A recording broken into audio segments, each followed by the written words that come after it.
¿Te has dado cuenta que trabajas cada vez más duro, pero el dinero en tus bolsillos no fluye de la misma manera? La clave no es trabajar más, sino entender cómo funciona el dinero para que éste trabaje para ti. Te cuento, yo soy Luis Mi Negocios y la verdad es que yo crecí así. A mi familia en realidad no le faltaba nada, pero por más que mi papá se esforzaba, siempre vivimos colgándole la cobranza de las tarjetas de crédito y sin conocer en realidad lo que son unas vacaciones. Y pese a que mi papá trabajaba muy duro para mantenernos, su sueño fue siempre darnos una mejor educación y llegar a una jubilación que le permitiera una vida más cómoda. Y la verdad es que lo logró, pero mientras fui creciendo me di cuenta de que esas circunstancias ya no aplicaban para mí, en un contexto volátil en el que los ahorros se esfuman y las pensiones ya no existen, por lo que yo solo tenía de ejemplo a mi papá, pero tenía claro que no iba a poder lograrlo. Gracias a él conocí el trabajo duro, pero también me di cuenta de que ese valor en el mundo actual siempre se traduce en dinero, y fue ahí donde comencé a interesarme por las inversiones y las finanzas, por lo que hice mis primeras inversiones a los 16 años e invertí en mi educación financiera, que al principio fue mayormente autodidacta,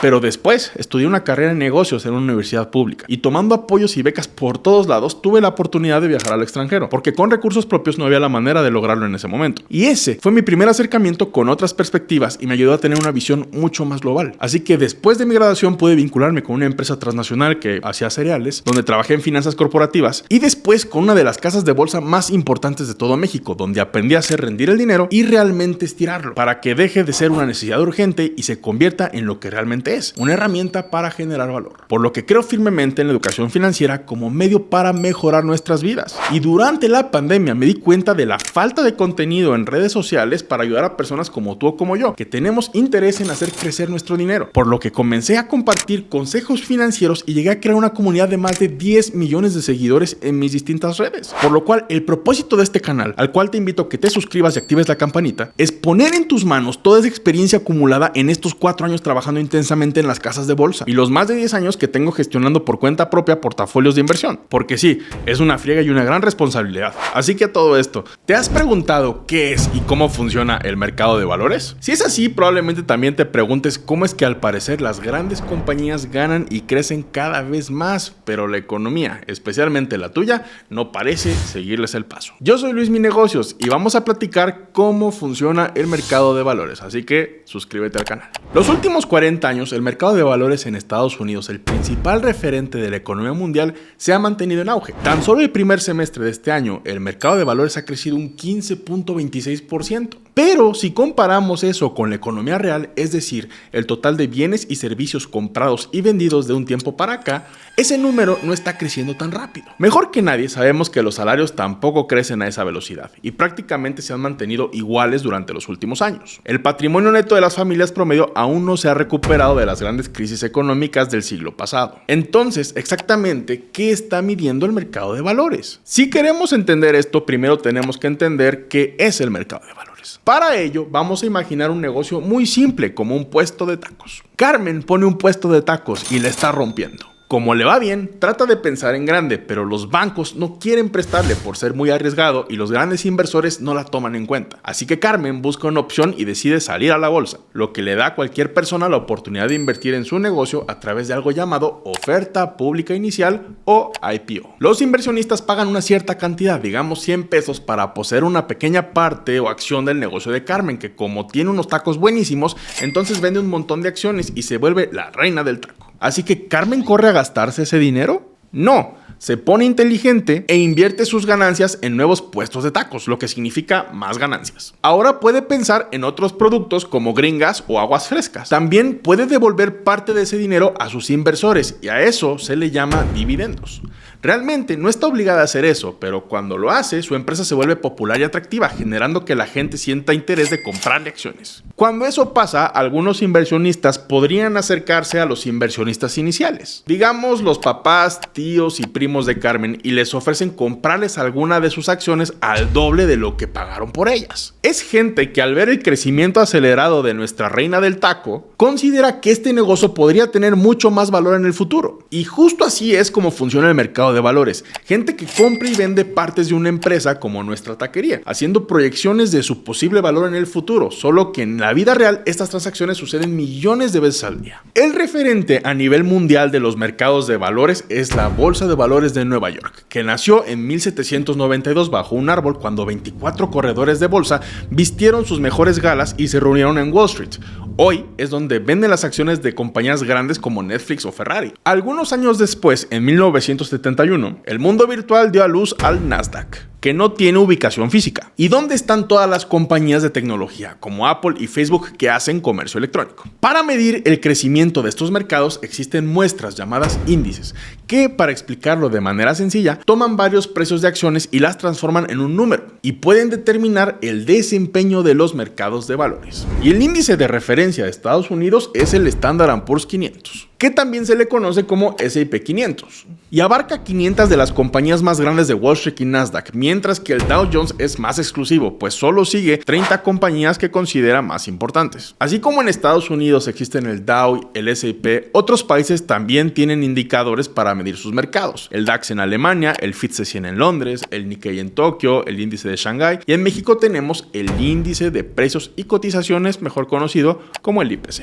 A finales del siglo XIX, las grandes corporaciones crecieron bajo el mando firme de una persona, principalmente hombres, que tomaban por sí solos las decisiones, como lo hicieron Andrew Carnegie en la industria del acero, Cornelius Vanderbilt en los ferrocarriles o John D. Rockefeller en el negocio del petróleo. A inicios del siglo XX, compañías como General Motors, General Electric, RCA comenzaron a crecer cuando se dieron cuenta de que si dejas que la gente compre acciones, puedes crecer más rápido. Entendieron que las decisiones de sus directores podrían impactar de manera negativa o positiva en el precio de sus acciones y por lo tanto en las ganancias de sus inversionistas, por lo que comenzaron a generar un entorno en el que se promovieran acciones que llevarán a la obtención de mayores ganancias y así a incrementar el interés de las personas por invertir en nuevas ideas. Viéndolo así, la intención de la bolsa era generar cosas buenas, pues al impulsar a las empresas a tomar buenas decisiones, esto se traducía en más dinero para los accionistas, que a su vez tenían más dinero para crecer y crear trabajos.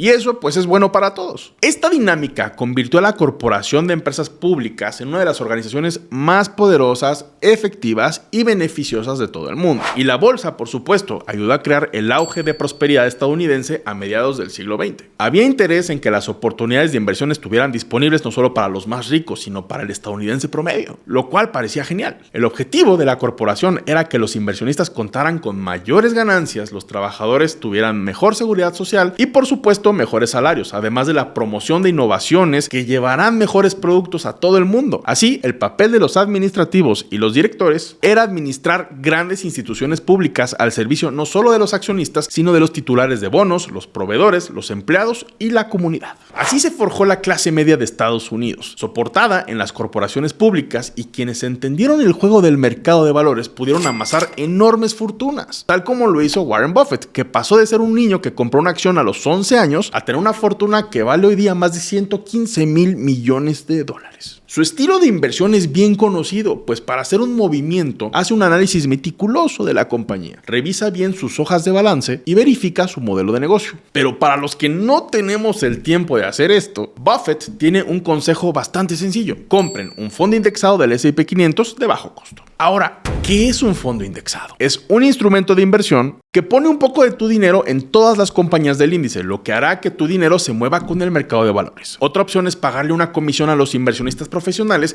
que se dedican a descifrar los trucos del mercado. Se dice que Warren Buffett hizo una apuesta. Apostó $1 millón a que un fondo indexado le dejaría más ganancias que manejar su dinero independientemente en la bolsa, y ganó. Saber en qué acciones debemos invertir no es cosa fácil, pero el Premio Nobel de Economía John Maynard Keynes creó una estrategia a partir de un ejercicio realizado con ayuda de algunos periódicos. Realizaron un concurso en el que llenaban una página con fotos de caras hermosas. La gente debía escoger las 6 caras más bellas, ordenarlas de la más bella a la menos bella y enviarlas por correo al periódico. El periódico ordenaba las caras con base en los votos obtenidos y el ganador era la persona elegida por el público. ¿Qué piensas que descubrieron? ¿La gente votaba por los rostros que consideraba más bellos? Pues no. Los investigadores descubrieron que la gente basaba su decisión en lo que las otras personas creían que eran las caras más lindas. Pues algo muy parecido ocurre en el mercado de valores, donde el valor de las acciones no lo determina el valor real de las compañías, sino que en realidad ese valor se soporta sobre la historia más popular que la gente cree acerca de esas compañías. Y aunque a veces las historias están respaldadas por hechos, en otros casos esas historias son exageradas. Y ya lo hemos visto con casos como las empresas de Internet. En la década de los 90 se decía que las compañías de Internet iban a dominarlo todo, lo que en parte es cierto, ya que tenemos empresas como Amazon, Google. Sin embargo, dada la naturaleza de estos negocios, no había manera de predecir adecuadamente su desempeño. Algunos decían que el crecimiento podía ser infinito, y sabemos que algo va mal cuando todos hablan de algo así. Ese es un espejismo que crece y crece, pero no se puede seguir para siempre. Cuando las ilusiones en el mercado de valores se rompen, esto daña a los inversionistas y la economía se convierte en un completo caos, pues los empleos pueden perderse por millones, se acelera la caída de algunas compañías y se le da un duro golpe a las pensiones. Pero aunque suena lógico que los escenarios negativos dañan a la economía, la cosa se pone interesante si les cuento que este daño también puede presentarse cuando el mercado está en alza y los inversionistas hacen dinero. ¿No me creen? Se los explico. En tiempos del presidente Nixon se presentó un periodo de escasez y aumento en los precios de la gasolina. La opinión pública dirigió su mirada a los directivos de las grandes compañías públicas, a quienes finalmente culparon del bache en el que se encontraba la economía estadounidense. Milton Friedman era un economista muy popular, que aprovechaba el auge de la televisión para explicar en programas de revista su filosofía en la que sostenía que en la ecuación del mercado de valores solo deberían figurar los inversionistas, eliminando como beneficiarios a los empleados,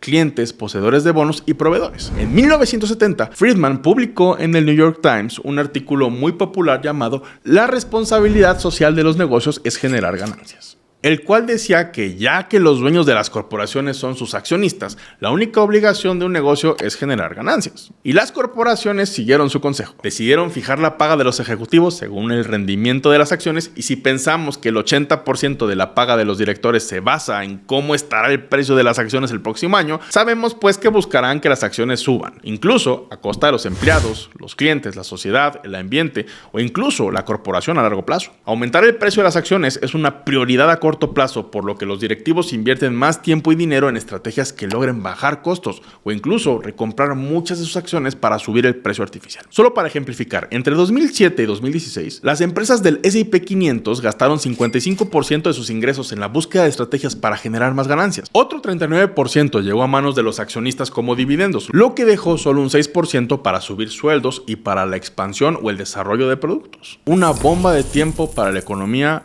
a largo plazo. Este pensamiento de corto plazo está llevando a las empresas a tener ciclos de vida cortos en los que se generan ganancias de manera muy acelerada. Tan acelerada como su caída y eventual cierre. Y eso, se entiende, no es nada bueno para la economía. Es preocupante ver esta perspectiva desde corto plazo, porque los derechos de los accionistas se están desplazando a la perspectiva de largo plazo, sobre las responsabilidades de los interesados, volviéndose una tendencia poderosa e importante. La sostenibilidad corporativa y el crecimiento económico están dando lugar a un despido de trabajadores, el cierre de fábricas y la oferta de empleos con bajos salarios. Y aunque todo esto suena pésimo para la economía en general, son noticias geniales para las ganancias a corto plazo. Y eso es algo que le importa mucho al mercado de valores. Para darnos una idea de cómo se está desarrollando esta tendencia, basta con observar que en 1973 el CEO promedio de Estados Unidos ganaba unas 22 veces más que un trabajador promedio. Para 2016 la diferencia era 271 veces mayor.